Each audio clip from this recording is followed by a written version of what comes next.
వాళ్ళు కూడా జైలు శిక్ష ఇచ్చారు. ఇప్పుడంతా ఇంతవరకు ఫైన్ వేసేవాళ్ళు. 18 కూడా ఎవరు పడతాడు గీమాకండి. డ్యూకి ఇస్తున్నారు. ఓనర్ ఇంట్లో ఉంటాడు, లైసెన్స్ లో ఉంటే ఘాట్ ఇస్తున్నాడు. డ్రైవింగ్ లైసెన్స్ లేకుండా తోలితే కూడా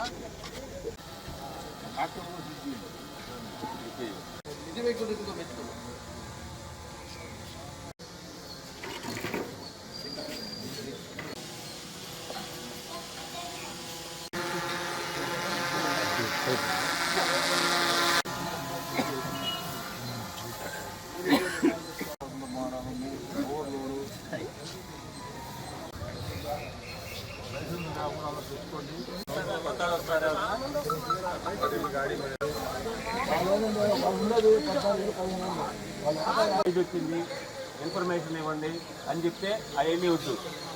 అట్లా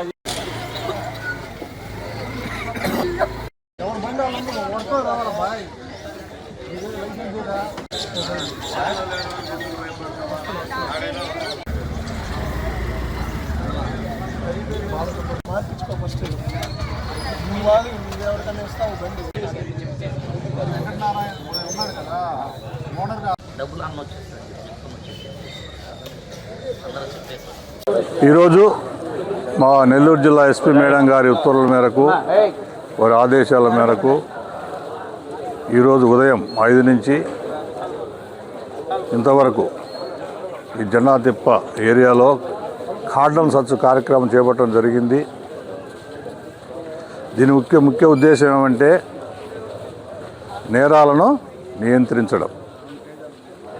నేరాలను నియంత్రించే భాగంగానే ఇది చేయడం జరిగింది, కానీ వేరే ఉద్దేశం కాదు. ఈ కార్యక్రమంలో మాతమూరి శ్రీ గంగాధర్ గారు, సంగం శ్రీ శ్రీనివాసరెడ్డి గారు, మిగతా అందరు ఎస్ఐస్, 8 మంది ఎస్ఐలు, 40 మంది పీసీలు అందరూ కూడా కార్యక్రమంలో పాల్గొనడం జరిగింది. అంతలకు సక్సెస్ చేయడం జరిగింది. ఒక 8 ఆటోలు, 56 మోటార్ సైకిళ్ళు కూడా సీజ్ చేయడం అయింది. వాటి డాక్యుమెంట్స్, దానికి సంబంధించిన వివరాలు కూడా సేకరించడం అవుతుంది.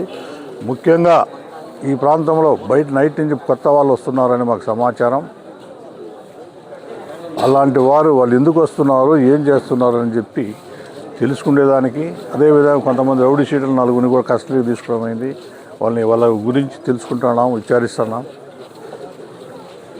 అదేవిధంగా ముఖ్యంగా అందరికీ ఇక్కడున్న ప్రజలను కూడా ఇక్కడ అందరూ సమావేశపరిచి మాట్లాడడం జరుగుతుంది. వాళ్ళకు ముఖ్యంగా అవగాహన కార్యక్రమం, ముఖ్యంగా ఈ యాక్సిడెంట్ సంబంధించి ఇష్యూస్ కానీ, అదేవిధంగా ఈ గాంజా తాగడం వలన జరిగే పరిస్థితుల గురించి చెప్పడం కానీ, ఈ దొంగతనాల గురించి కానీ, సైబర్ నేరాల గురించి కానీ అన్నీ కూడా వాళ్ళకి చెప్పడం జరిగింది. భవిష్యత్తులో చేయొద్దండి, అలా చేయడం వల్ల జరిగే క్రమాన్ని గురించి చెప్పి వాళ్ళంతా సక్రమంగా ఉండాలి, అందరూ కూడా లా అబైడింగ్గా ఉండాలి, ఈ జెండాతిప్ప ఏరియా అంతా ప్రశాంతంగా ఉండాలని చెప్పి ఈ కార్యక్రమం చేపట్టడం జరిగింది. కానీ వేరే ఉద్దేశం లేదు.